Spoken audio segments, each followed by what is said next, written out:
All right, and here we go. Hey guys, what's going on? Mike the Caveman Q again, Paleo Palm Island, MikeTheCaveman.com. Got another edition of Monday Nights with Mike, live stream Q&A, ask me anything health related, you know the deal. So put your questions and comments down in the comment box over there, down below, wherever it is for you on kind of whatever device you're using, whether it's phone, tablet, computer, etc., etc., etc. So with that being said, we do have a topic that we are planning to go through originally as it is.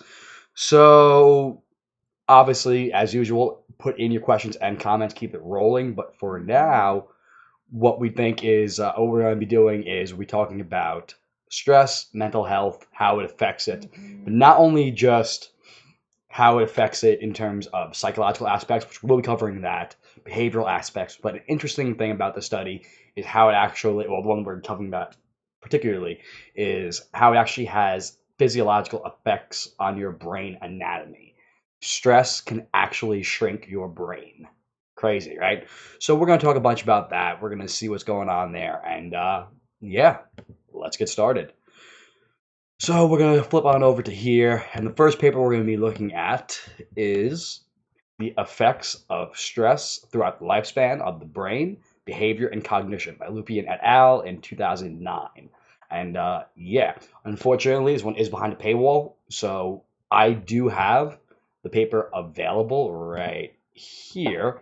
So we are going to look through the actual paper during this talk, during this video rather. But for your purposes, if you want to read it along later, at some other point, if you watch it on the replay, you can always reach out to me. I can try and get a copy over to you. So we can always do that. But for now, let's get started. So, effects of stress on the brain throughout the lifespan of effects throughout stress throughout the lifespan on the brain, behavior, and cognition. And we have chronic exposure to stress hormones, whether it be occurs during the prenatal period, infancy, childhood, adolescence, adulthood, or aging, has an impact on the brain structures involved in cognition and mental health. However, specific effects on the specific, I don't know why I can't ever say the word specific without actually breaking it down. Whatever. Anyway, the specific effects on the brain, behavior, and cognition emerge as a function of the timing and duration of the exposure, and some also depend on the interaction between gene effects and previous exposure to environmental adversity.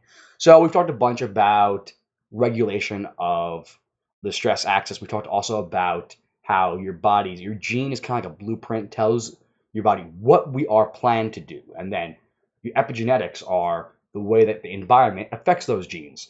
So what we're saying here is how do different environmental exposures turn on or turn off genes? And that's basically what we're talking about here. So not only do the genes themselves predispose you to certain things, the way you are exposed to environmental toxins, stress, whether it be physical or psychological, emotional, can have problems. So advances in animal and human studies have made it possible to synthesize these findings. And in this review, a model is developed to explain why different disorders emerge in individuals exposed to stress at different times in their lives. So, everyday parents observe the growing behavioral repertoires of their infants and young children and the corresponding changes in cognitive and emotional functions. These changes are thought to relate to normal brain development, particularly development of the hippocampus, the amygdala, and the frontal lobes, and the complex circuitry that connects these brain regions. At the other end of the age spectrum, we observe changes in cognition that accompany aging in our parents. These changes are related to both normal and pathological processes associated with aging. So again, that the way that we have stress going on and different points of our life can change both the way that our brain either works or enters into a disease state. Studies in animals and humans have shown that during both early childhood and old age, the brain in particular is sensitive to stress. Just like our immune system, a lot of other factors, when we are young, when we're super young, and we're really old, our system doesn't work quite as properly.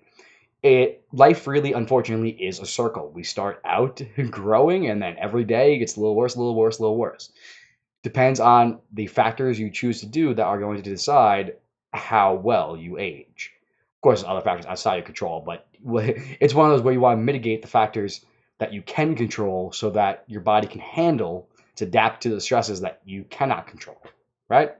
Anyway, all right. Probably because it undergoes important changes during those periods. Kind of what I just said. Furthermore, research now relates exposure to early life stress with increased reactivity to stress and cognitive deficits in adulthood, indicating that the effects of stress at different periods of life interact. Stress triggers the activation of hypothalamus pituitary adrenal HPA axis, which we've talked about ad nauseum, culminating in the production of glucocorticoids by the adrenals. So cortisol and corticosteroid, aldosterone, all those fun ones. Receptors for these steroids are expressed throughout the brain. They can act as transcription factors and so regulate gene expression. Thus, glucocorticoids have potentially long-lasting effects on the functioning of brain regions that regulate their release. So not only do they have immediate effects in terms of the acute stress response, they can actually change the way that genes are expressed. So they can act as that light switch. When we're talking about, or they can act as the hand that is moving that light switch and changing the way your genes work. This review describes the effects of stress during prenatal life, infancy, adolescence, adulthood, and old age on the brain, behavior, and cognition, using data from animal models and human studies. Here we propose a model that integrates the effects of stress throughout the lifespan, along with future directions for stress research. So we have prenatal stress, which again would be before you're born, when you're in utero. In animals, exposure to stress in life early in life has programming effects on the HPA axis and the brain. A single or repeated exposure of a pregnant female to stress or to glucocorticoids increases maternal glucocorticoid secretion. A portion of these glucocorticoids passes through the placenta to reach the fetus. So, mom, if you are stressed, that can have effects on your child. Quick kombucha break. Coastal Craft kombucha. Nice berry hibiscus. And this in turn increases fetal HPA axis activity and modifies brain development. In rats, prenatal stress leads to long-term increases in HPA axis activity. So, when you're a fetus, if mom's exposed to chronic stress, that in turn could lead to an overactive HPA axis. Controlling glucocorticoid levels in stress dams by adrenalectomy. Adrenalectomy. I can't pronounce that right now. Basically removing the adrenals. Adrenalectomy. And hormone replacement prevents these effects, indicating that elevations in maternal glucocorticoids mediate the prenatal programming of the HPA axis. So basically, by removing them or by introducing a hormone replacement, those effects aren't necessarily going on. So if you remove the adrenals and mom goes and gets super stressed and releases glucocorticoids to the system, it doesn't actually result in increased HPA axis activation. The reason being, well, there's no A in that axis, so the child doesn't have the same response. Moving forward, glucocorticoids are important for normal brain maturation. They initiate terminal maturation, remodel axons and dendrites, and affect cell survival. Both suppressed and elevated glucocorticoid levels impair brain development and functioning. For example, administration of synthetic glucocorticoids to pregnant rats delays the maturation of neurons, myelination, glia, and vasculature in the offspring, significantly altering neuronal structure and synapse formation and inhibiting neurogenesis. Furthermore, juvenile and adult rats exposed to prenatal stress have decreased numbers of mineralocorticoid receptors and glucocorticoid receptors in the hippocampus, possibly because of epigenetic effects on gene transcription. So we were talking about before, basically, those stress hormones in response to the stress in the mom can go and actually change the way that your genes get turned on or off. In this case, what they're actually doing is they're decreasing the number of receptors in the hippocampus, in your brain. So they're decreasing the receptors there, basically making them, so it's actually decreasing the number, so it's not making them less resistant, but there's less availability for those stress hormones to be able to act upon in a negative feedback loop. The hippocampus inhibits HPA axis activity. So if you're super stressed, the hippocampus is there to basically take those in and say, whoa, relax, guys. Let's bring down the stress response. I understand we're super stressed right now. It's a negative feedback loop. Because when they're exposed, when mom's exposed to that stress, though, it decreases your ability to regulate the activity. So prenatal stress induced reduction in hippocampal neurocorticoids, so MRs, and glucocorticoid receptors could decrease the inhibition, with a resulting increase in basal and or stress-induced glucocorticoid secretion.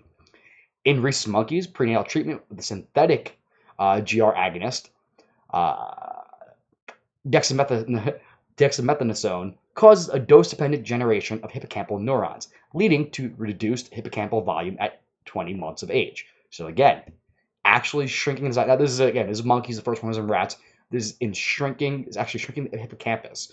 So while your hippocampus can normally help to mitigate your stress response, super stress in mom can result in decreased hippocampus size, which in turn can mess up your HPA axis.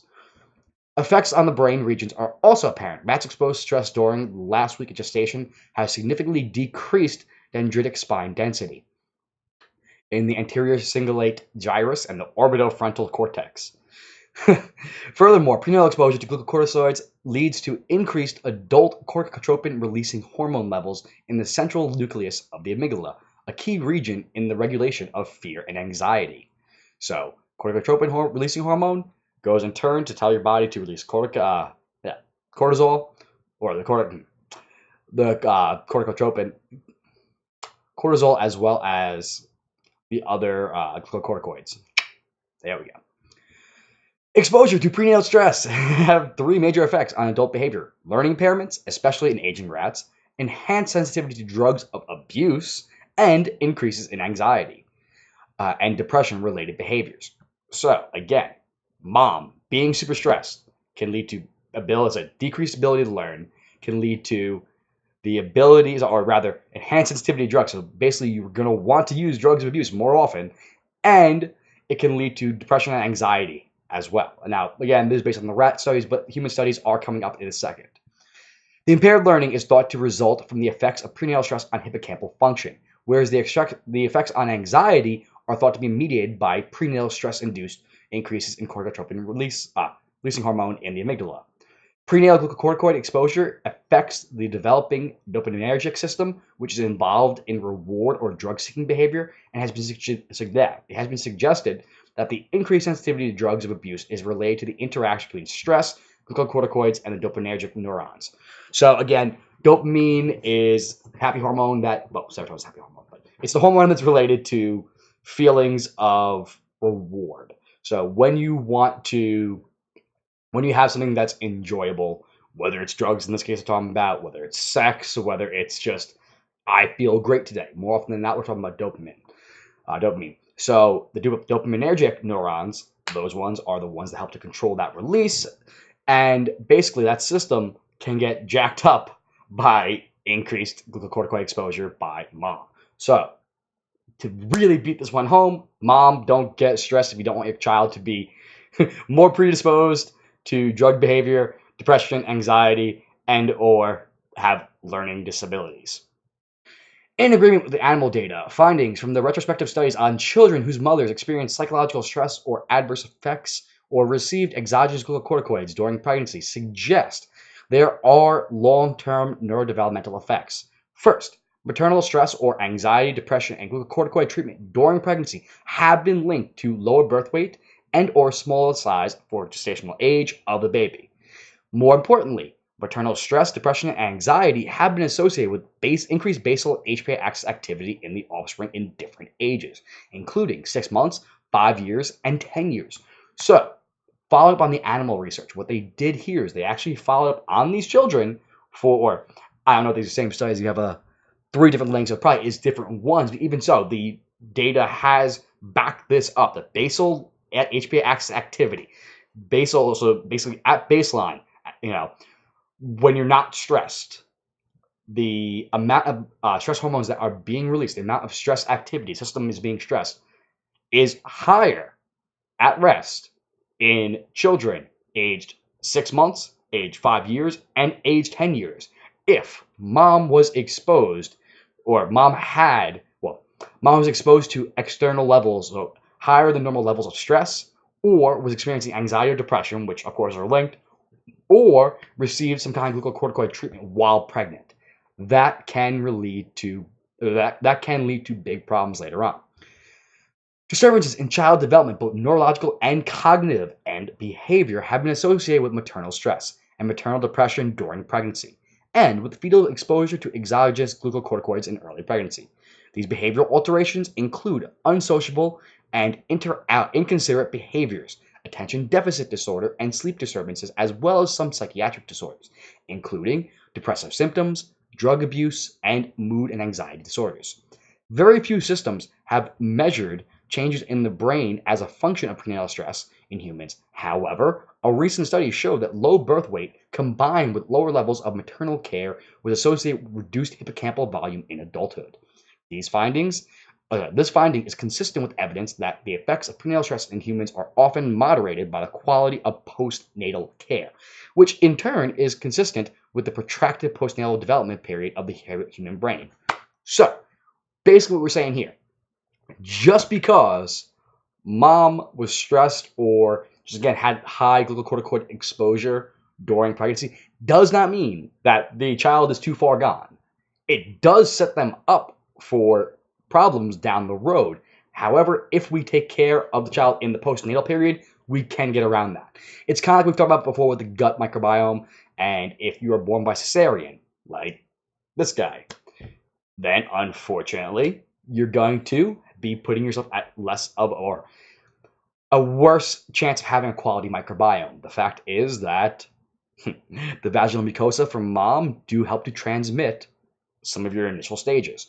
From there, breastfeeding, super important. And unfortunately, a lot of moms, especially these days, are not able to do so on a regular basis. So just because you're starting off in a bad spot doesn't mean it's impossible to make better choices down the road. So, excuse me, right here, we have a nice little model of the stress system. We've talked about this before, but we'll throw this in here for now. When the body detects a threat, a coordinated physiological response involving autonomic, neuroendocrine, metabolic, and immune system components is activated. A key system in the stress response that has been extensively studied is the hypothalamus pituitary adrenal axis. Neurons in the medial paraventricular region of the paraventricular nucleus of the hypothalamus region, release corticotropin-releasing hormone, or CRH, and arginine vasopressin. This triggers the subsequent secretion of the adrenocorticotropic hormone, or ACTH, from the pituitary gland, leading to the production of the glucocorticoids by the adrenal cortex. So we're talking here. Now, if we look up top here, I have a mark. I'm an idiot. Sorry. If we look here, so we have the hippocampus, which is up higher in the brain, the hypothalamus down here. From there, hypothalamus, so the H, pituitary, P, and the A, adrenals, the HPA axis. Hippocampus is the part that loses size. It actually gets shrunk in exposure to those stress hormones, but the hippocampus releases that CRH and the AVP. From there, it leads to the release of ACTH from the pituitary gland down here, the anterior pituitary, it's the front side. From there, that in turn leads to production of glucocorticoids. So those are over here in the adrenal cortex. So in your adrenals, you get released. So in addition, the adrenal medulla releases catecholamines like adrenaline and noradrenaline, which aren't shown right here, but those are the ones you think about in terms of your fight or flight response. So those catecholamines are reduced by the adrenal medulla. Beyond the point of right now. But moving forward, this responsiveness of the HPA axis to stress is in part determined by the ability of those glucocorticoids to regulate ACH and CRH release by binding to two corticosteroid receptors. The glucocorticoid receptor, which is the GR, and the MR, or the, the glucocorticoid was the GR, and the mineralocorticoid, which is the glucocorticoid was the GR, and the mineralocorticoid, which is the MR. Brain is fried from jiu-jitsu, sorry. So back in the hippocampus, and I know we're going back and forth here, which should be relatively straightforward in terms of the line here. If you're joining late, you might be like, what the hell's going on? But we're looking at this nice little illustration. Those glucocorticoids send a negative feedback back up to the brain. So when those are released, so the hippocampus goes and releases all of that to basically go to the hypothalamus, down to the pituitary, down to the adrenals. That in turn, the glucocorticoids, those stress hormones, go back up to the hippocampus and also to the glucocorticoid receptors in the adrenals, as well, sorry, in the pituitary, as well as in the hypothalamus. So it's turning off in 3 different spots, okay? So when it goes back there, there are also glucocorticoid receptors in the frontal cortex, okay? So it goes back and turns those off. Following the activation of the system, and once the perceived stressor has subsided, feedback loops are triggered at various levels of the system. That is, from the adrenal gland to the hypothalamus and the other brain regions, such as the hippocampus and the frontal cortex, in order to shut down HPA axis and return to the homeostatic set point. By contrast, the amygdala, which is involved, so that's down here, the amygdala, which is involved in, where are we? It's fear is what's involved in, but involved in fear processing. That in turn activates the HPA axis in order to set in motion the stress response that is necessary to deal with the challenge. Not shown are the other major systems and factors that respond to stress, including the autonomic nervous system, the inflammatory cytokines, and metabolic hormones. All these are affected by HPA axis activity and in turn affects HPA function. And they are also implicated in the pathophysiological changes that occur in response to chronic stress from early experience into adulthood. So, short version of what is not featured but is mentioned right there. Again, things we talked about before. Your thyroid, your gonads, right? If you have a problem with your adrenals, you're overstressed all the time, that in turn can lead to thyroid dysfunction, it can lead to reproductive hormone dysfunction. Tonight, we're focusing specifically on the actual way that it's affecting the brain, mental health, cognitive health, learning, and everything. So, it goes back and kicks back. It turns off those. Now, if you keep getting exposed to that stress response, eventually, well, not eventually, but sooner than later, unfortunately, it's going to go and turns out it won't know what to do. It's going to keep going and keep going. This circle, it's a cycle that keeps going to the point where that exposure can actually go and shrink the hippocampus. Now, where we were before, again, if you joined late, we were talking about how a mom's exposure to that stress can go and shrink it, and that could be later in life. What we're moving on to now that we've really dove through that system, is how that can be affected postnatal, so right after birth. And starting with the animals again. And if we have questions or comments about that, please, again, that's why we're live, put those comments in. But although in rodents, the postnatal period is relatively hypo-responsive to stress, one of the most potent stressors for pups is separation from the dam. Long separation periods, 3 hours or more each day, activate the pup's HPA axis, as evidenced by increased plasma levels of adrenocorticotropic hormone and glucocorticoids. Protracted maternal separation also reduces pituitary CRH binding sites, and low levels of maternal care reduce the GR levels in the hippocampus. So basically, it's saying don't go, what was the Ferber method or was Dr. Spock? I don't know. Whichever one was like, let the baby cry, maybe not. There is potentials for issues with that extreme separation for 3 hours or more a day. We'll talk about that more when we get to the human equivalents of that, which they do go there. But if we see that same aspect in humans, maybe mom, don't leave your child with a babysitter in the very beginning. I mean, the fact that you should probably be breastfeeding regularly kind of throws that in line too, but let's keep moving along. The effects of maternal deprivation extend beyond the HPA axis. Early prolonged maternal separation in rats increases the density of CRH binding sites in the prefrontal cortex, the amygdala, the hypothalamus, the hippocampus, the cerebellum, as measured post-infancy. Hippocampus CRH mediates stress-related loss of branches and spines, and in the amygdala and hypothalamus, elevated CRH levels are associated with increased anxiety and HPA axis activity, respectively. Thus, the increase in CRH binding sites induced by maternal separation might have negative effects over time. The long-term effects of prolonged separation depend on the age of the pup and the duration of deprivation, with the effects noted above generally being greater when these separations occur earlier in infancy and last for longer durations. Basically, maternal separation, mom leaves for too long, can actually have physiological and anatomical effects, deleterious ones, bad ones. Although the rodent work provides a rich framework for conceptualizing the impact of early life stress, the fact that rodent brain is much less developed at birth than the primate brain makes translation of the findings to humans somewhat challenging. So basically, rats aren't humans.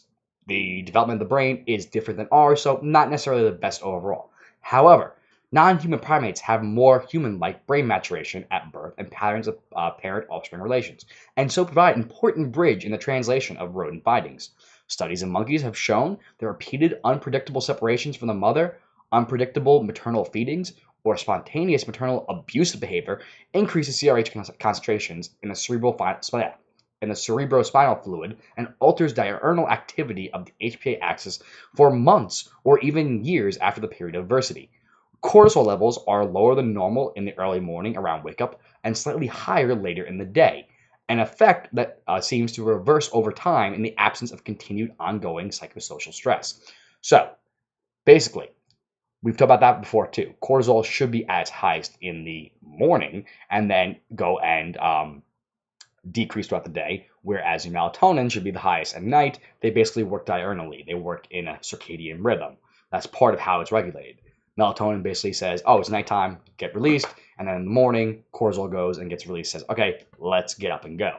So if your cortisol levels are lower than normal in the morning, that's not good. And when they're slightly higher later in the day, that means there is a stress response going on.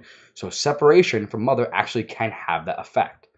These diurnal effects have not been noted in rodents, but the effects on higher brain regions seem to be comparable to the rodent findings and include heightened fear behavior, exaggerated startle responses, hippocampal changes such as an increase in the intensity of non-phosphorylated neurofilament, protein immunoreactivity, and the donate gyrus granule cell layer, and atypical development of the prefrontal regions involved in the motion and behavioral control. Yeah. Basically, it changes the way you behave and the way you respond to emotion. Don't worry about the rest of that. Yeah. Anyway, a human equivalent of the rodent maternal separation paradigms might be studies of children who attend full day out of home daycare centers, like we said before. Maybe not. But let's see what the studies say. Studies have reported that glucocorticoid levels rise in these children over the day, more so in toddlers than in older preschool-age children. However, it is also important to note that the elevated glucocorticoid levels observed are much less pronounced than those observed in rodents and monkeys exposed to maternal separation. Moreover, although the age accounts for most of the variation in the rise of glucocorticoid levels in late afternoon, the quality of care is also important, with less supportive care producing larger increases, especially for children who are more emotionally negative and behaviorally disorganized. So far, there is no evidence that the elevated glucocorticoid levels associated with being in daycare affect development. However, children who are exposed to poor care for long hours early in development have increased risk of behavioral problems later in development. So, let's drive this home for right now. Mom, take care of your kids. If you are in a situation where that is not an option, well, then you really need to make sure, you need to vet wherever it is that you're putting these kids in daycare. Because while it's being shown that the differences of maternal, so mom caring for the child versus an absolute separation from mom, is not as pronounced in humans, it would appear there is definitely appears to be a major problem if we're talking specifically about poor quality of care. So if you put them in a crappy daycare, they can definitely have problems later in life. Parent-child interactions and psychological state of the mother also influence the child's HPA axis activity, beginning early in the first year when HPA system of the infant is quite labil. Sensitive parenting is associated with either smaller increases in or less prolonged activations of the HPA axis to everyday perturbations. Maternal depression often interferes with sensitive and supportive care of the infant and young child. There is increasing evidence that offspring of depressed mothers, especially those who are clinically depressed in the child's early years, are at risk of heightened activity of the HPA axis or of developing depression during adolescence, controlling for maternal depression during adolescence. So basically, even if you take away moms and you say that that's, you know, so basically they took out the confounding effect of mom actually being depressed and using that as the only factor, there was still a higher relationship of that, of mom being depressed still actually does do it. So it's not the fact that because mom's depressed, I'm being depressed. No, it appears that there actually is a effect there, that it does actually result. The stress of dealing with depressed mom actually does affect the HPA axis and the development of stress of depression in the children themselves, as teenagers, as adolescents. However, it should be noted that it can be difficult to exclude potentially confounding genetic factors in such studies. So, in this case, we're talking about, is it nature or nurture, right? Furthermore, preschool age children of depressed mothers exhibit electroencephalographic alterations in the frontal lobe activity that correlate with diminished empathy and other behavioral problems. So, this can in turn lead to, so basically, and we're talking about here is that looking at electrical brain graphing of the frontal lobes of the front of the labia can lead seems to illustrate that some children with less caring for others and behavioral problems can also be seen in depressed mothers. So there could be something there. In contrast to the findings of elevated glucocorticoid levels in conditions of low parental care, studies in human children exposed to severe deprivation, for example, in orphanages or other institutions, neglect or abuse, report lower basal levels of glucocorticoids, similar to what was observed in primates. One proposed mechanism for the development of hypocortisolism is the downregulation of the HPA axis at the level of the pituitary in response to chronic CRH from the hypothalamus, whereas a second possible mechanism is target tissue hypersensitivity to glucocorticoids. Importantly, this hypocortisolism in humans in response to severe stress may not be permanent. Sensitive and supportive care of foster children normalizes their basal glucocorticoid levels, normalizes them after only 10 weeks. Another important finding from a recent study which showed exposure to early adversity is associated with epigenetic regulation of the GR receptor as measured in the post-mortem brains of suicide victims. Kind of dark, but yeah. Basically, stress in suicide victims, those who have committed suicide, shows there is a change in the glucocorticoid receptors, basically the way that the genes are turned on or off in the case of the children there. So, talking about adrenal fatigue is a very misused term, but HPA axis dysregulation is the more popular version of that, or the more accurate version, as it were. So when you hear the term adrenal fatigue, that's what we're talking about here. We're talking about that hypocortisolism. Basically, you're so stressed that your body is basically not responding to your adrenal hormones anymore. So what they're saying there is that the possible mechanism is exactly that. In these children that are orphaned and or just in a system where they are being taken care of without parents, if they are neglected and abused, they are so stressed that they don't have anything going on, that they don't produce normal levels of cortisol anymore. The body is basically cortisol resistant. It doesn't know what to do with it. There's so much stress that they're basically burnt out. So, big problem. If we look at a lot of people who have, are particularly criminally inclined, there's something there. There's something to be said about an actual strong family household, a family unit. Pretty important for psychological development. Stress in adolescence. In rodents, the period of adolescence has 3 stages: a prepubescent or early adolescent period from day 21 to 34, a mid-adolescent period from day 34 to 46, and an adolescent period from day 46 to 59. In humans, adolescence is often considered to demarcate the period of sexual maturation, that is, starting with menarche and girls. Although adolescence is a time of significant brain development, particularly in the frontal lobe, there has been relatively little research on stress during the period in rodents. In adolescent rodents, HPA function is characterized by prolonged activation in response to stressors compared with adulthood. Moreover, prepubertal rats have a delayed rise of glucocorticoid levels and prolonged glucocorticoid release in response to several types of stressors compared with adult rats, owing to incomplete maturation of those negative feedback systems we mentioned before. In contrast to adult rats, which show habituation of the stress response with repeated exposure to the same stressor, juvenile rats have a potentiated release of adrenocorticotropic hormone and glucocorticoids after repeated exposure to stress, suggesting that the HPA axis responses to acute and chronic stress depend on the developmental stage of the animal.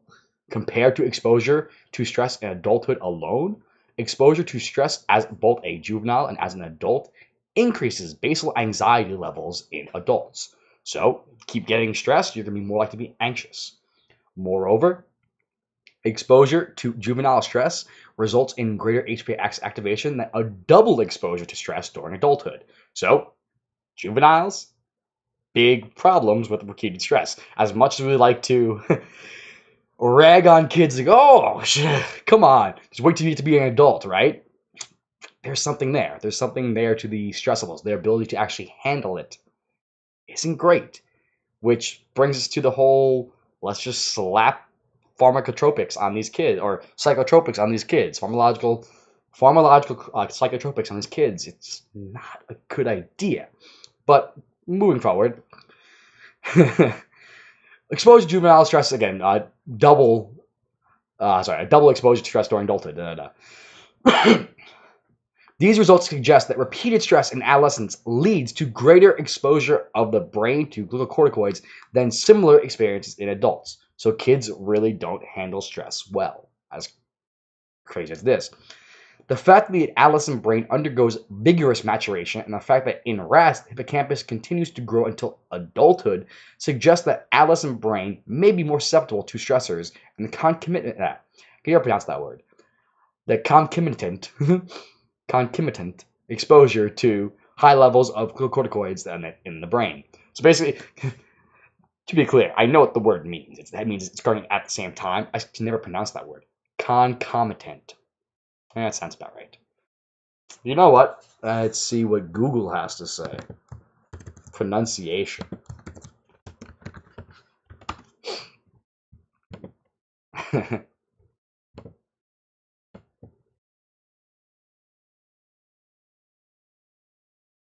Concomitant. There we go. There we go. Concomitant. Concomitant. I just can't pronounce it. Save my life. Well, I mean, maybe if I had to save my life. Concomitant. Yay! We got it. Awesome. Moving forward. Jesus. So basically, the adolescent brain may be more susceptible to stressors and at the same time, exposure to high levels of glucocorticoids in the adult brain. Consistent with this hypothesis are the findings that increased glucocorticoid levels before but not after puberty alter the expression of genes for NMDA, or the N-methyldeaspartate receptor, subunits in the hippocampus. In addition, chronic variable stress during the peripubertal juvenile period results in decreased or reduced hippocampal volume in adulthood, which is accompanied by impairments in Morris water maze navigation and delayed shutdown of the HPA response to acute stress. So again, to be clear, I was addressing this as if it was humans before. This is still the rats, to be clear on that. We're not putting kids through the Morris water maze, not that I know of. We'll get to the human studies in a second. But these differences become evident. Sorry, Tommy Guns, can't talk right now, bud. These differences become evident only in adulthood, suggesting that the stress in adolescence reduces hippocampal growth. Finally, the effects of juvenile stress are long-lasting. Adult rats exposed to juvenile stress exhibit reduced exploratory behavior and poor avoidance learning. Moreover, stress in adolescence increases susceptibility to drugs of abuse during adolescent period and adulthood. So, let's see what happens to humans. Interestingly, studies in human adolescence also suggest that the adolescent period is associated with heightened basal and stress-induced activity of the HPA axis. This could be related to the dramatic changes in sex steroid levels during this period, as these steroids influence HPA axis activity. So what does that mean? Around time of puberty, right, when you're starting to release more of your sex hormones, the HPG axis, we've talked about before on a number of occasions, the release of those sex hormones can go and act as a negative feedback back to the hypothalamus, back to the hippocampus, back to the the pituitaries, which in turn can have a negative effect on your adrenals. It can throw off the axis. They are inexorably linked, those and the thyroid. So, this could be related to that, yes. However, studies of stress in adolescent rats cannot be translated directly to humans because the brain areas that are undergoing development during adolescence differ between rats and humans. Although the rodent hippocampus continues to develop well into adulthood, in humans it is fully developed by 2 years of age. The frontal cortex and amygdala continue to develop in both species, but humans have larger ontogenic bouts of development in the frontal regions than do rodents. So basically, for the most part, our brains are mostly developed at a lot earlier state than rats. Moving forward. Excuse me. There are indications that the adolescent human brain might be especially sensitive to the effects of elevated levels of glucocorticoids and, by extension, to stress. Recent studies on the ontogeny of the MR and GR, we've said that enough times, I feel like going through that again all the way, expressions show that the GR receptors and GR mRNA levels in the prefrontal cortex are high in adolescence and late adulthood compared with in infancy, young adulthood, and senescence. This suggests that the cognitive and emotional processes that are regulated by these brain areas might be sensitive to GR-mediated regulation by glucocorticoids in an age-dependent manner. Various forms of psychopathology, including depression and anxiety, increased in prevalence in adolescence. Periods of heightened stress often precede the first episodes of these disorders, raising the possibility that heightened HPA reactivity during adolescence increases sensitivity to the onset of stress-related mental disorders. So, there's a lot always, when you're in like Psych 101, all of a sudden, a lot of these psychologically related disorders, psychopathologies, they emerge starting in the mid to late teenagers period. Why? Could have to do with HPA axis dysregulation. Could have to do with the fact that those sex hormones are now getting boosted, and in that process, well, it's causing a negative feedback loop. It's adding extra stress. So when you throw in, a more, whether it be mental or emotional stress, goes and sets as a trigger to throw it off. Adolescence is also a period in which the long-lasting effects of earlier exposure to stress become evident. Adolescents who grew up in poor economic conditions have higher baseline glucocorticoid levels, as do adolescents whose mothers were depressed in the early postnatal period. So postpartum depression, not good for kids. Moms who are stressed, not good for kids. Being poor, apparently not good for kids. Imagine that. But again, the converse of that, a lot of times kids can strive to make them better. That I would think, without moving past that, I would lean towards that being part of your allostatic load, your ability to respond to a certain amount of stress. However, if you are chronically overstressed, if being poor is the only stress you have, if everything else in life, all things considered, is doing pretty good, I feel like you probably do pretty well. Anyway, we're moving past into other things at this point. High early morning glucocorticoid levels that vary markedly from day to day during the transition to adolescence are not associated with depressive symptoms at that time, but they predict increased risk of depression by age 16. Although early life stress impairs hippocampal development in rodents, there is currently little evidence of comparable effects in humans. Children exposed to physical or sexual abuse early in life do not exhibit reduced hippocampal volume relative whole brain size as adolescents. Although adults with histories do show volume reductions. This finding holds even when the abused children have been selected for chronic post-traumatic stress disorder, and even in some cases they exhibit overall reductions in brain volume. By contrast, alterations in gray matter volume and neuronal integrity of the frontal cortex and reduced size of the anterior cingulate cortex have been reported in adults exposed to early and continued diversity. Together, these results suggest that in humans, the frontal cortex, which continues to develop during adolescence, might be particularly vulnerable to the effects of stress during adolescence. By contrast, the hippocampus, which develops mainly in the first years of life, may be less affected to exposure to adversity in adolescence. So, things like PTSD, sexual and childhood abuse, unfortunately can have brain effects, but it appears they're not actually changing the volume of the hippocampus, provided we're past the first couple years of life. So, moving forward, stress in adulthood. Studies on animals, studies on stress, I'm getting blown up right now, but studies on adult stress, but not on here, right? Studies on adult stress in rodents have delineated the effects of acute versus chronic stress on brain development.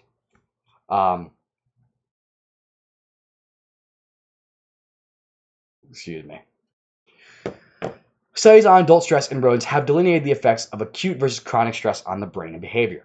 Impact of acute stressors depends on small increases resulting in enhanced hippocampal mediated learning and memory, and larger and prolonged elevations impairing hippocampal function. The inverted U-shaped effects of acute glucocorticoid elevations might serve adaptive purposes by increasing vigilance and learning processes during acute challenges. The mechanism that underlies the acute biphasic reactions of glucocorticoids on cognition involves the adrenergic system in the basolateral nucleus of the amygdala. Yeah. By enhancing neuroadrenergic function in the amygdala, glucocorticoids have a permissive effect on the priming of long-term potentiation in the dendrite gyrus by the basolateral nucleus. The modulation of neuroadrenergic function by glucocorticoids has been linked to enhanced memory for emotional events that occur under stress. So, basically, the way that your adrenergic system is affected, the way that it's changed, basically changes how you're able to recall different emotional events when you are stressed. Chronic stress or chronic exogenous administration of glucocorticoids in rodents cause dendritic atrophy in hippocampal pyramidal regions. However, these changes take several weeks to develop and are reversed by 10 days after cessation of the stressor. Chronic stress in adult rats also inhibits neurogenesis in the dentate gyrus and causes hippocampal volume loss. Importantly, this volume decrease is not associated with reduced neuron numbers and is not limited to the dentate gyrus, suggesting that reduced neurogenesis might not be the only contributing factor. The morphological changes that take place in the hippocampus after chronic stress have been related to changes in spatial learning. So, to basically rewind for a sec, there's causing dendritic atrophy in the hippocampal neurons. So basically, chronic stress or chronic taking in exogenous, glucocorticoids, so things like cortisone, corticosteroids, can actually go and shrink the size of the dendritic neurons in the hippocampus. Moving forward, the morphological changes that take place in the hippocampus after and that in turn can relate to changes in spatial learning, which are reversed following 21 days of withdrawal from the stress. So, fortunately, it doesn't appear to be permanent, but it can be partially problematic. Here is interesting to note the contrast into the effects of chronic or severe stress on the brain and behavior earlier in life, which are long-lasting effects of adulthood stress, even chronic stress. All right. Sorry. Okay. I messed up my pauses there. Here, it is interesting to note that in contrast to the effects of chronic or severe stress on the brain and behavior earlier in life, which are long-lasting, effects of adulthood stress, even chronic stress, are reversed after a few weeks of non-stress. These differences between the effects of early and adulthood stress might be related to the differences in the severity of the stressors to which pups and adult rats are exposed, or in the development of hippocampus at the time of exposure. Again, we're still on rats at this point. Moving forward, pyramidal neurons in layers 2 and 3 of the prefrontal cortex also show dendritic reaction and reduction in the spine number in response to chronic stress in adulthood. This can be observed in 24 hours after a single forced swim test, but remodeling occurs after cessation of the stressor. In accordance with these findings, glucocorticoid hypersecretion is associated with reduced volume, at least the right anterior cingulate cortex in rodents. Contrary to the reduction in hippocampal and frontal regions, chronic stress in adult rodents leads to dendritic hypertrophy in the basolateral amygdala, so it actually causes an increase in the amygdala. Moreover, a recent study showed that even a single acute administration of glucocorticoids caused dendritic hypertrophy in this area 12 days later. Dendritic hypertrophy was associated with anxiety in both the acute and chronic administration paradigms. So the amygdala, we talked about before, is part of your fear regulation, the way your body handles with fear. So the extra stress causes a growth, hypertrophy of the amygdala, of the dendrites in the amygdala, which in turn can basically cause you to be more anxious because it's causing issues to the way your body handles fear. It's causing it to be overreactive. Long-term stress, not good. So if you remove those stresses, well, you can actually clear things up in about 3 weeks. Again, rats at least in 3 weeks. But on to humans. In humans, the studies of the effects of acute stress confirm animal studies and report the presence of an inverted U-shaped relationship between glucocorticoid levels and cognitive performance. However, contrary to animal studies in which most laboratory tests for learning and memory involve a fear and or emotional process, tests of learning and memory in humans can differentiate the effects of glucocorticoids on the processing of neutral versus emotional information.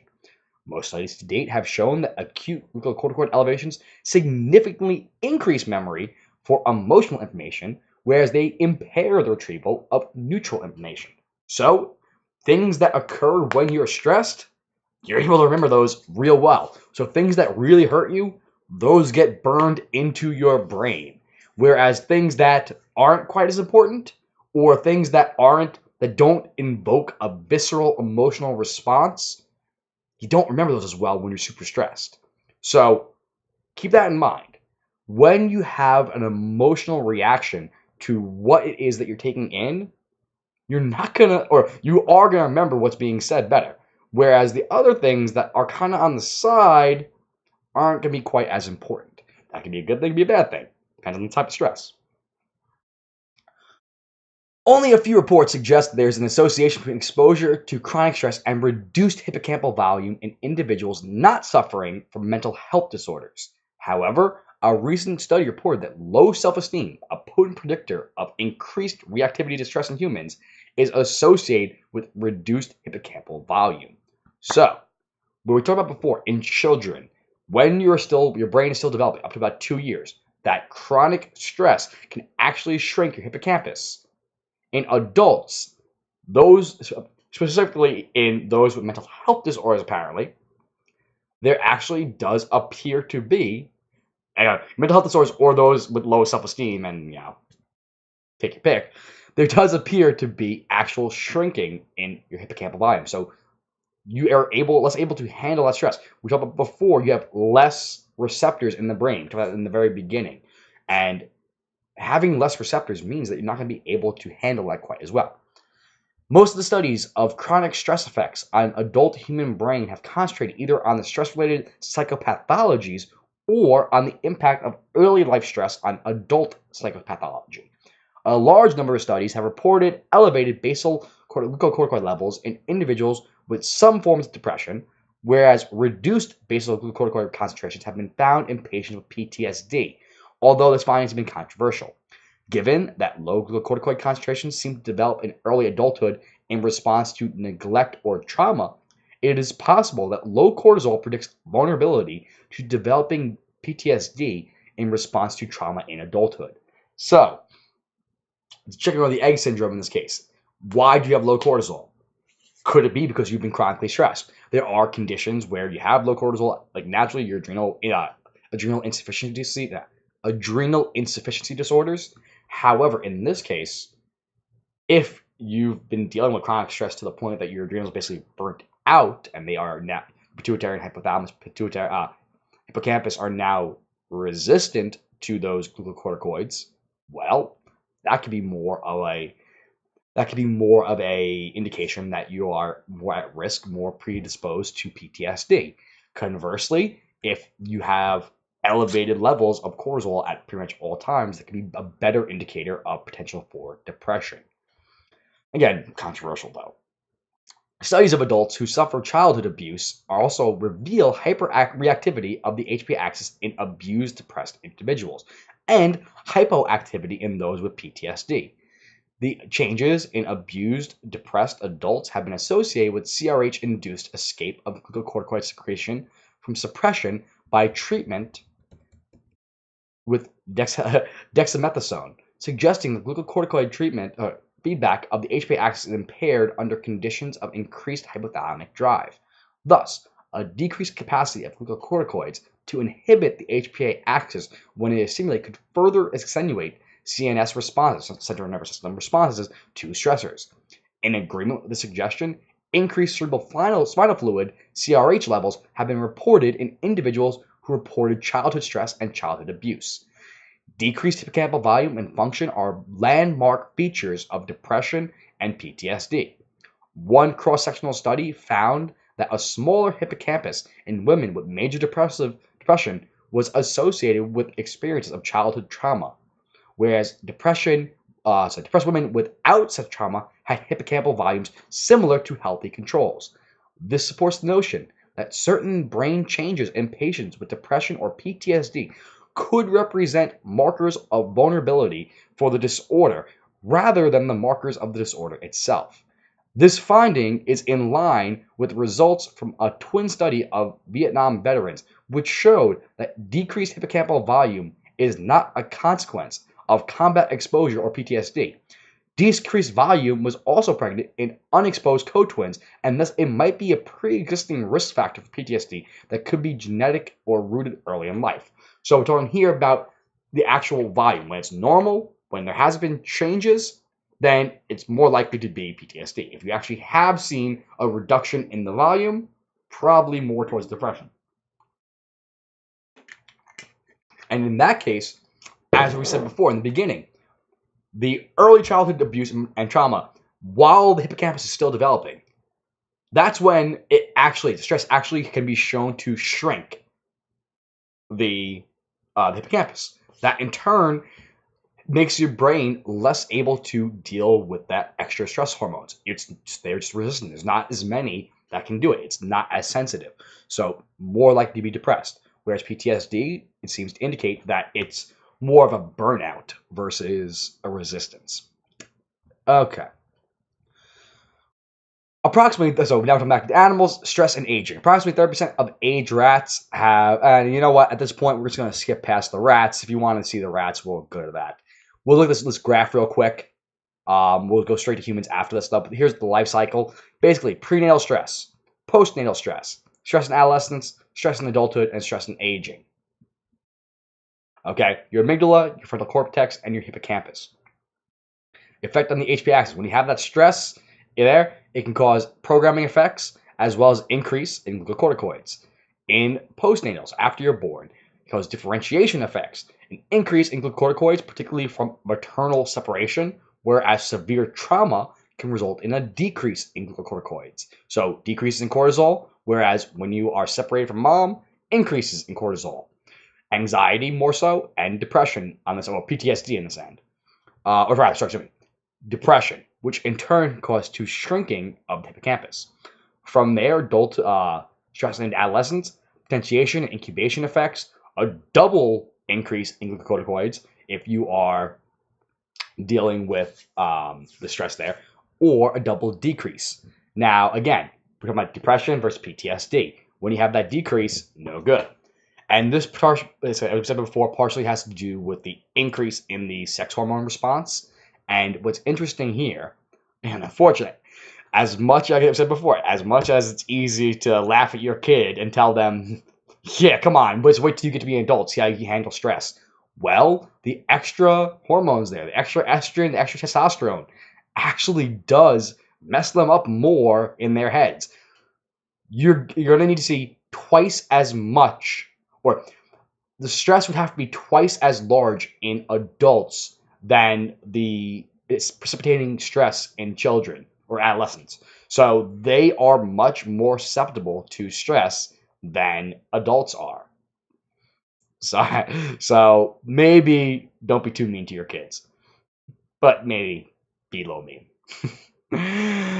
Anyway, in adulthood, maintenance manifestation effects. There's an increase in glucocorticoids will lead to depression, a decrease in those glucocorticoids, PTSD, and then as you are aging, an increase in glucocorticoids can lead to cognitive decline, increase can lead to cognitive decline, whereas a decrease can lead to PTSD. Now, here, basically explain that how the effects of chronic repeated exposure to stress at different stages in life depend on the brain areas that are developing, declining, and at the time of the exposure. So there's different effects. Let's move over to the human studies because we're already about an hour. Aging healthy humans exhibit higher mean diurnal levels of cortisol than younger individuals. And a longitudinal study has found that elevated plasma glucocorticoid levels over years in older adults, negatively correlates with hippocampal volume and memory. And given that aged individuals with Alzheimer's disease present with memory impairments and hippocampal atrophy, studies have assessed the basal glucocorticoid levels in the population and found that they are higher than in the controls. In addition, chronic glucocorticoid treatment has been shown to worsen cognition in people with Alzheimer's disease. So, what does that mean? Let's translate that real quick. We said before in the very, very beginning, when you're young, when you're old, you're going to be more susceptible to stress. That's like a lot of things. A lot of things are worse when you are young and when you are old. Because the brain, or just like the rest of the body, it's unfortunately a cycle. So, if you are chronically stressed over a long period of time, particularly if you're older, you are likely to be more predisposed to Alzheimer's because while the size of the hippocampus is relatively steady in adulthood, over time leads to shrinking and it can lead to bigger problems. You don't want it to atrophy. You don't want it to shrink down. The frontal lobe also seems to be sensitive to glucocorticoid secretion effects during human aging. Using a novel in vitro post-mortem tracing method on the human brain slices, Dye et al. Found an inverted U-shaped effect of glucocorticoids on axonal transport in prefrontal neurons, with, in most cases, a stimulating effect at low concentrations and a depressing effect at high concentrations. Given the axonal transport plays a crucial role in neuronal survival and function, these results suggest that glucocorticoids potentially have negative effects on the prefrontal cortex neurons' survival and or function. So, a model of stress effects throughout life. The data obtained in animals and humans suggest that chronic and repeated exposure to stress has enduring effects on the brain through activation of the HPA axis and the release of glucocorticoids, with the highest impact and release of glucocorticoids, the highest impact on those structures that are developing at the time of stress exposure in young individuals, and those that are undergoing age-related changes in adult and age individuals. Stress in the prenatal period affects the development of many of the brain's regions that have a role in regulating HPA axis, that is to say, the hippocampus, the frontal cortex, and the amygdala. Programming effects.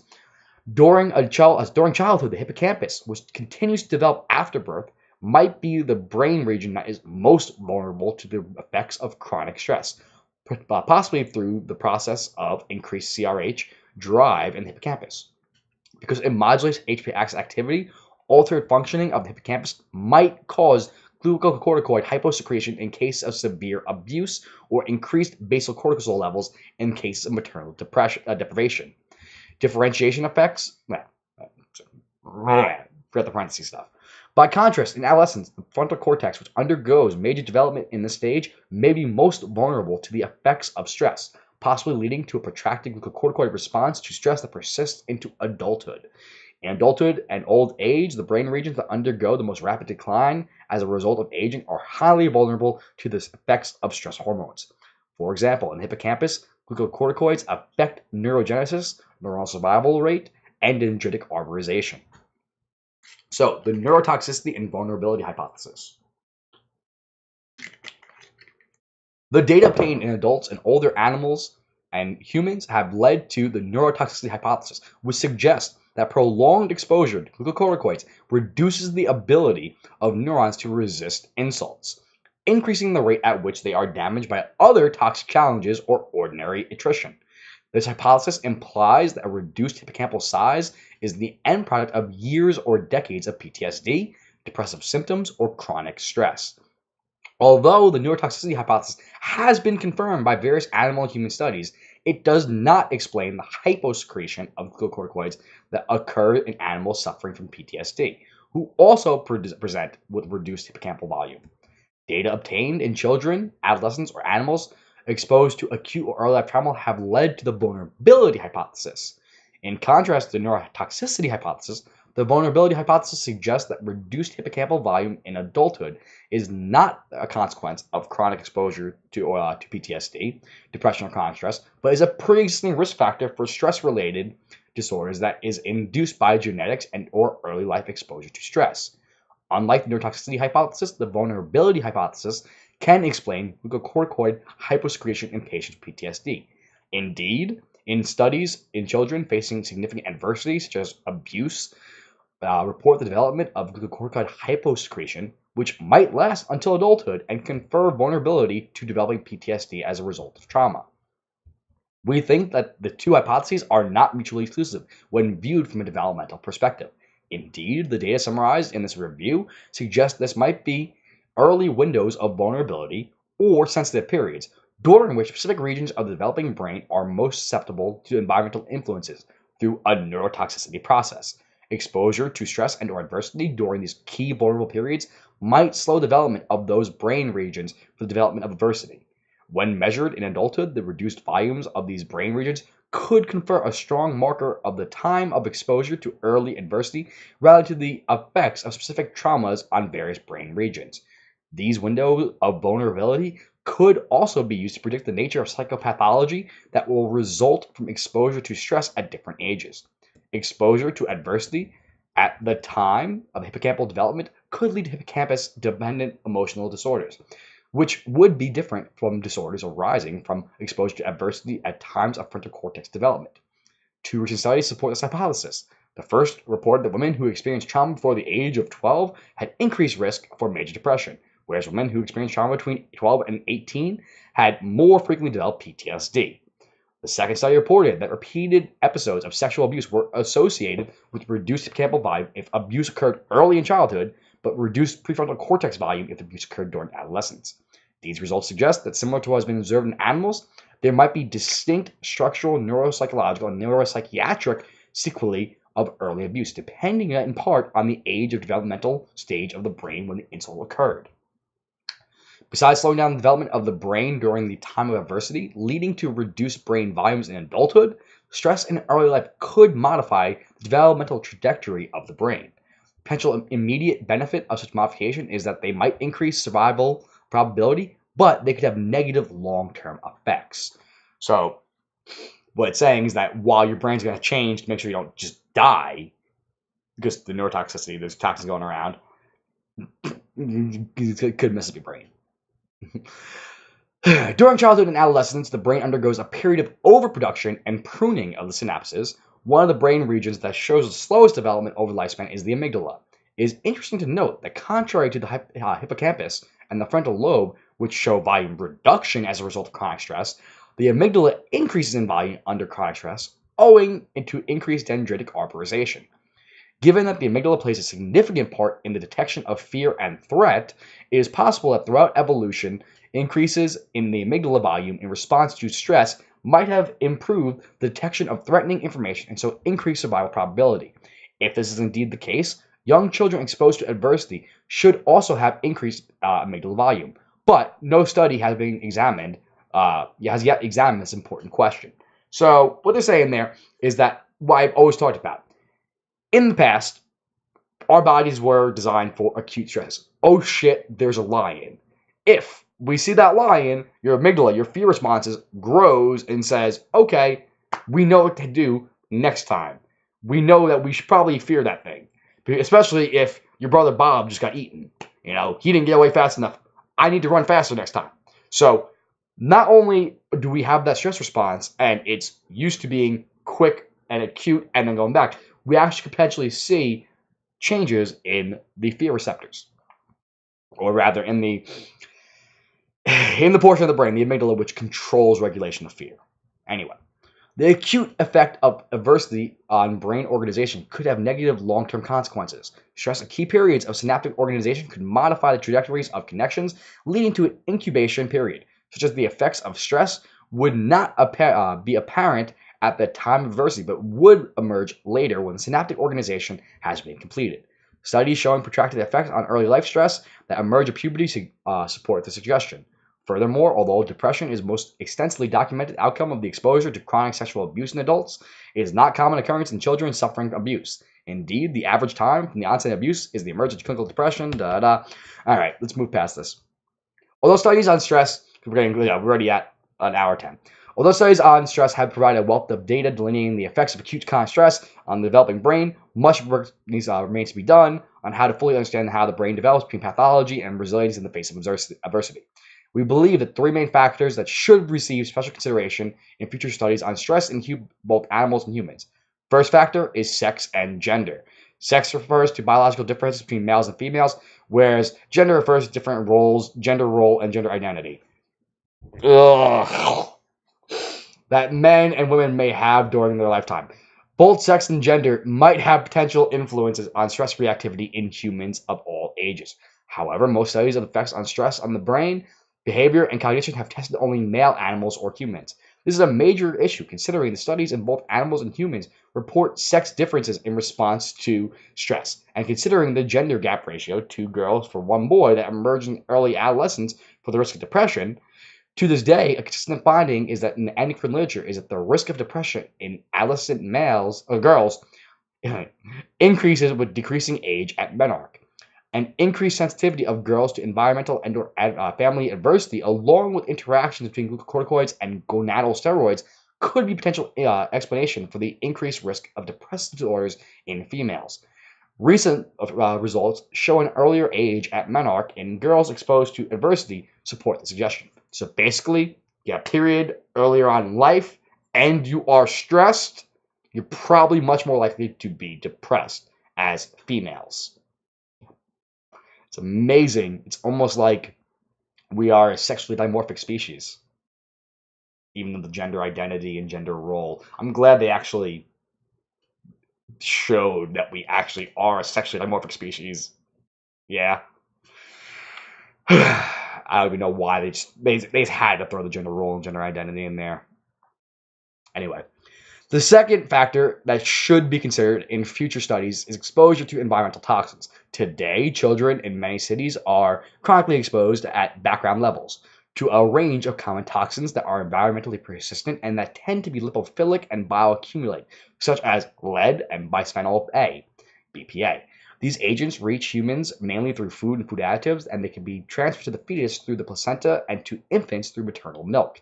They have been shown to affect endocrine system in laboratory animals and in wildlife, and consequently have been called endocrine disrupting chemicals. A recent study showed that prenatal and postnatal exposure to lead is associated with the increased glucocorticoid responses to acute stress in children. Also, perinatal exposure to endocrine disrupting chemicals is associated with an earlier age at menarche among girls. Taken together, these results suggest that both the timing of sexual maturation and stress reactivity may be sensitive to relatively low levels of endocrine disrupting hormones, chemicals in the environment. The third factor that should receive greater attention is circadian rhythmicity. Sleep deprivation, shift work, and jet lag all disrupt normal biological rhythms and have major impacts on health. Interestingly, circadian disorganization is awesome. Awesome. It's awesome. It's not awesome. Not awesome.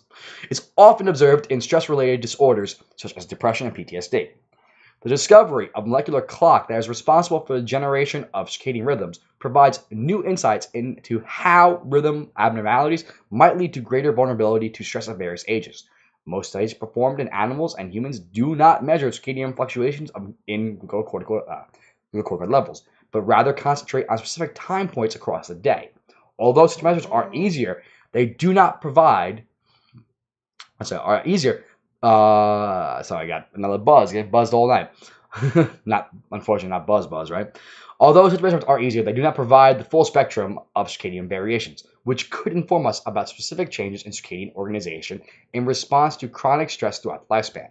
Consequently, studies assessing multiple time points for corticoid secretion across a whole day or several days are needed in order to document the complex relationship that exists between reactivity to stress and circadian disorganization.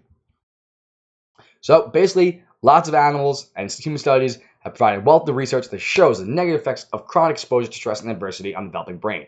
Stress is not, or should not, be considered a negative concept only. Did a whole video on that. Stress is a physiological response that is necessary for survival of the species. The stress response that today can have a negative consequence for brain development and mental health may have conferred necessary tools to our ancestors in prehistoric times for surviving the presence of predators. Like I said before, oh shit, there's a lion. Studies of modern individuals who have developed a resilience by facing adversity should inform us about the physiological and psychological mechanisms at the basis of vulnerability or resilience to stress. Understanding these mechanisms, which are possibly rooted in genes and modulated by the family environment, is important if one wants to provide interventions early enough to individuals who are more likely to respond to them. This article has reviewed the potential for early intervention to prevent the deleterious effects of stress on the brain, behavior, and cognition.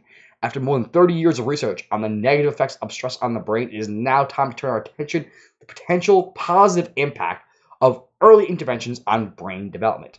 These results could help us develop social policies that treat the problem of early life stress at its root, and that is in the family home.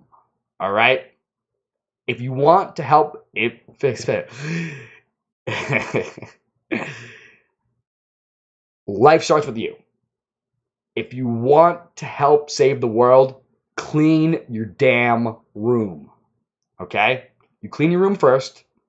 Take care of your life at your individual level, in your house. Make sure everything's good, and you're going to be able to help solve bigger problems from there. Your brain is particularly influenced by stress during the development phases and at the end of your life. If you want to set your child up for the most success, work on your stress levels while pregnant, work on your stress levels immediately thereafter. Take care of your kids, and it's the best you can do. Take care of the family life. That's where we need to start, all right? Clean your damn room. So I'm going to leave it at that. Guys, you know what to do. Like, subscribe, share. Going to eventually get back to the daily videos. I know I've been saying that for a while now. I do actually plan on doing that at some point in the not too distant future. Lots of stress. Been messing with my head, right? Fun times. Other than that, Fire Cream is launching super soon. Big congratulations to Fire Cream athlete Sarah Thomas on her dominant unanimous win last night, 30-26, where she was a championship title belt for Jackhammer Promotions. Good times. Yeah. Other than that, guys, love you, and I'll see you next week.